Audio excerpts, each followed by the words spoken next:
Welcome back to CFB Nation. I'm your host, NinoBrown. I got my guy, Mr. Get It Done, DNow, fresh off the field, right into the booth, right into the box. So we got him. And when you see us on the screen, you know the deal. It's Devy Darling. Before we break this special prospect down, how's my guy doing? How was the game?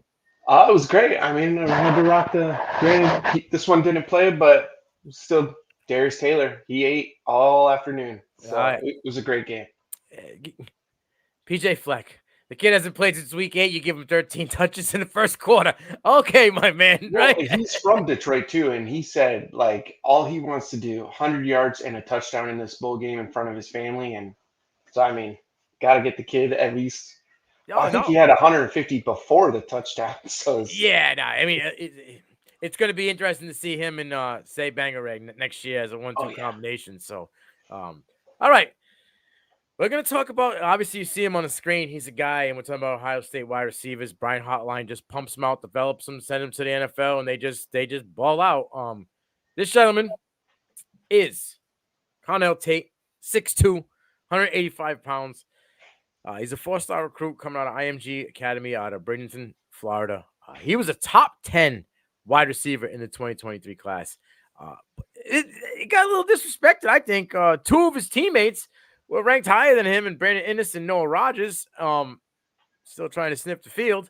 And then a guy that I was big on, Akeem Williams out of Florida State, and Mekhi Lemon, both of them, they were ranked ahead of him, and he outperformed both of them guys this year. He was a Max Prep All-Florida preseason second-team selection. He was an early enrollee at Ohio State, 37 offers. And listen, IMG is a elite school, right? We know that, DNow. They are top echelon, probably top 10, 15 in the country. And so is St. Francis. And when it was prime time, my man went 8 receptions for $103 and a touchdown. He ain't afraid of top competition. But tell us a little bit about his high school stuff. He had a rough run. Yeah, we were talking about this prior. So in 2019, as a freshman, he was at Marist High School. He had 28 receptions for 444 yards and 5 touchdowns. Not bad for a freshman. 2020, obviously lost the season due to COVID. 2021, we were talking about this. He transferred to IMG, didn't play a single game. So that's year 2 with no football.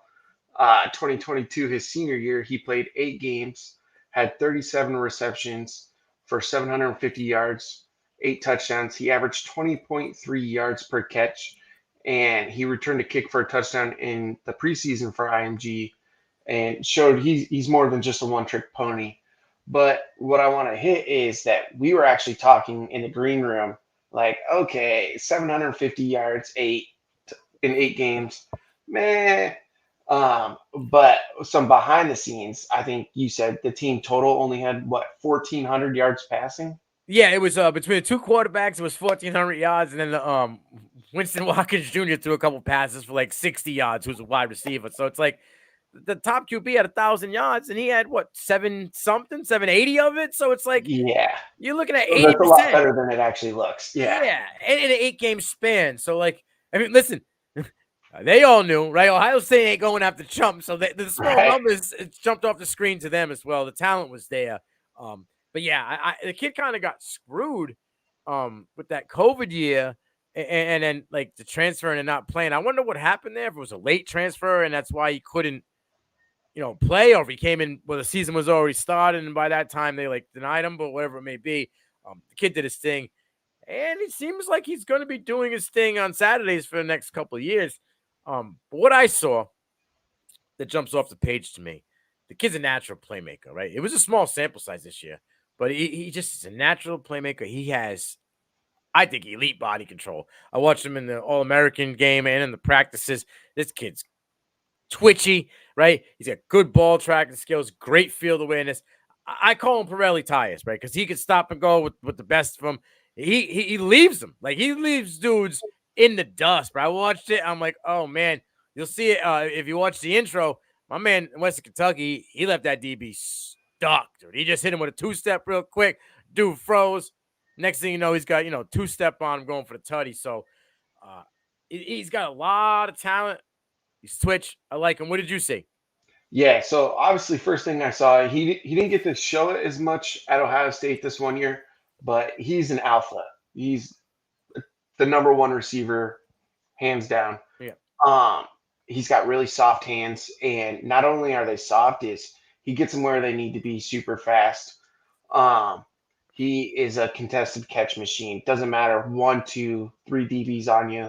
He's going to give you everything and still catch the ball. And on those lines, he's not afraid to lay out, make the play, do whatever he has to do to help the team. And I think you said what, 180? 185, yeah, I think it's 185. You got to think he's 18 years old, Right. so he's got that room to grow. He could 6'3", 200, 205 pounds by junior, senior year. And like you said, he's not really a burner, but he has football speed. Where you give him that space, he's going to leave you in the dust, much like the gentleman from Syracuse we talked about earlier in the season. Yeah, is that Donovan Brown? That gentleman? Yeah, yeah. Yep. And I think he's in a good situation. I think you might hear a lot about him coming into this next season. Yeah, he's got it. He's got all the talent. Listen, when you can get opportunities, they manifested. I think it was like he had, 25 targets, this year at Ohio State. I mean, they're manifesting snaps for a freshman. When you have Marvin Harrison, Emeka Ibuka, when you have these guys there already, right? Julian Fleming before he hit the portal. These are Cade Stover, who emerged this year as it's a top 10. They were weapons, and they're like, no, let's get this kid in. Like I said, he was going to be the number 5 or 6 wide receiver originally, like ranking wise. Yeah, he was, like I said, Noah Rogers and Innis were ahead of him in the rankings. We go look on 3, 24/7, whatever you want to look at. They were all ranked ahead of him. Noah Rogers didn't get any snaps this year. And Brandon has got a few. The problem was those gentlemen didn't get to enroll early. He did. Mm-hmm. And that benefited him being able to play in the spring. We saw him in the spring spring game. Do well. And we were like, okay. Right after the spring game, he got his black stripe. When you get black stripe at Ohio State, you're getting snaps. They're going to get you in the game, and they're going to make things work for you. So, Ohio State, let's talk about it. This year, he played in 12 games. He had like 20, I want to say 26, 25 targets, 17 receptions, 260 yards, 1 touchdown, and then he had 15.3 yards per catch. Out of the 260, 91 were yak. So I like that. Right about probably like 33, 35% of his yardage were yards after the catch. He had an ADOT 12.6. So wait a minute. Normally they say when you have a good yak, but you have a high ADOT, that benefits the quarterback, right? But they ran that quarterback out of town. So is that scenario work, or does that scenario not work? Because I get confused a little bit. Either way, this gentleman has got the juice, okay? He's got the yak ability. Like I said, 4 out of 8 contested catches he came down with. That's a 50% contested catch rate for a kid that's 6'2", 185. You put a little more size on him. Now that he's going to have more opportunity with, I believe Marv is going on. I think Emeka is going to be coming back. He could be that alpha on the outside, and Emeka could play exactly where he was all season. I don't know, but he has those abilities. He lined up in the slot 31%, and then he lined up out wide the other 69%. I'm with it, okay? A versatile kid that is an alpha in training. It's loading. It's there. You can see it. Talk to me about a couple games this year that kind of jumped off the screen. Yeah, so the first one, week 7 versus Purdue, kind of a coming out. He had 3 receptions, 76 yards. And then week 8 against a really stout defense, Penn State, 3 receptions, 21 yards. So it's kind of the good and the bad. Again, Penn State, one of the best defenses in the country. Right. I believe he had King covering him. The few receptions he did have, so 21 yards against easily top 5 corner in this year's draft is, I want to say, good, but it's not too shabby for an 18-year-old. So no, and listen, they knew that Marvin was there, right? Mm-hmm. So we're gonna put him. But I believe Marvin missed a couple snaps in that game. I want to see him miss a series or two in there. And Yeah, I believe so. I think there was an injury scare. so he, he got inserted in a key role. And bro, you played well in a game against stiff competition. They were ranked in that game. This was a big game for them, and they relied on a freshman for a few receptions. I think he had 6 targets. So, like, I'll take 50% in a game where you're not the guy, but you needed to step into a role and you were able to do it. Like I said, I love his game. I love the fact that he has plenty of room to grow, right? Like, he's got plenty of room to grow. We're going to hit you with the play comps right now. I want to just interject real quick. Seeing how Harrison may not play in the bowl game, as you reported, he was on the sidelines during practices, and I don't know if Ibuka's going to play. Oh, this is his time. I said this in the show. Who guards him for Missouri, though? Like, well, Abram's not playing, right? I know. That's why I brought this up. Like, if you're going to are we going to see a JSN kind of game? I was just going to say, if you're going to put a kid with no experience on a kid that's ready to come out and eat, you're going to take the leash off the pit bull. Oh, you could see 11 for like 170 and 2 touchdowns in this one because they're going to need somebody. Stover's not playing either, right? I'm not sure. He declared already for the draft. So, I mean, I know a lot of these guys want to go and win. They want to win the game and go out on a high note, but it doesn't get you a title. Right. But it could get you out of the first round. It could get you out of like even the second round if you're a fringe player, if you catch an injury, or if you have a bad performance. Now you're back. I think we're about to see the coming out party of Carnell Tate, and people are going to go, where was this all season?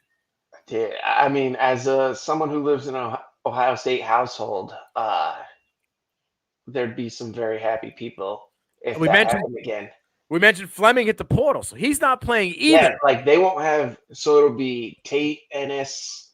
We might see Rodgers. Yeah, we may see all 3 of them. Whew. It'll be interesting, but yeah, with Brown at quarterback. So burn the boats, baby, burn the boats. That's good. All right, we're gonna hit you with the player comps right now. We were both in the same pocket a little bit, just one's a little bit earlier than the other. My comp is his game. The prediction of where he could grow, his size, and what he could similar to, like just like the way the routes are run. I got Amari Cooper, and everybody's gonna probably kill me for this, but the senior of the guy that we were talking about. I was gonna ask that. Marvin Harrison, like just the game. Like I said, he's not a burner. Marvin Harrison wasn't a burner, but if he got in front of you, if he got a step, he was shifty enough and worked well in open space. He knew how to just keep going. This kid's got that style of play. Mm-hmm. What are your comps? So yeah, like you said, same name or same system, different names. I had Calvin Ridley, solely for the alpha, quick hands, soft. He also wasn't really a burner, but had the football speed. And then my second one is the man that brought him to Ohio State. Brian Hartline, when he was at Ohio State and his time with the Dolphins, he was known for going across the middle, making those plays, no matter how many times he got his head knocked in. He had super soft hands, contested catch all the time. Those were my comps. I love it. And Hartline don't get enough respect. Hartline forced Wes Welker out of Miami. People forget that. Okay, Hartline was Welker before Welker. He forced him out of Miami, and luckily the Patriots got him, and he went to Tom. But he was the dude. Like he was, and this isn't being racist, right? He was the white guy coming across the middle. That receiver that was willing to get the snot knocked out of him, was tough as nails, and didn't care if it was a 2-yard catch or a 40-yard catch. He was just going to be there, and he had great technique. Look what he brought. Like he kind of opened the door for this style of wide receiver, and now what he's doing at Ohio State is crazy. Yep. All right. Another one in the books here. Devy Darling's wrapping up another one before the year is over. Listen, if you don't know who he is and you're kind of on the fence and you don't really believe us, maybe he is, maybe he's not. The game's coming up, right? Put the game on. Right before you watch the game, run this back. It's a quick 15 minutes, and you're going to go, okay, this is what I'm looking out for, and then you're going to turn off on this beat, and then you hit sub on the CFB Nation. You're going to say, because DNow and NinoBrown hit that one on the head. We you guys, like I said, DNow, Mr. Get It Done, NinoBrown, CFB Nation, we out.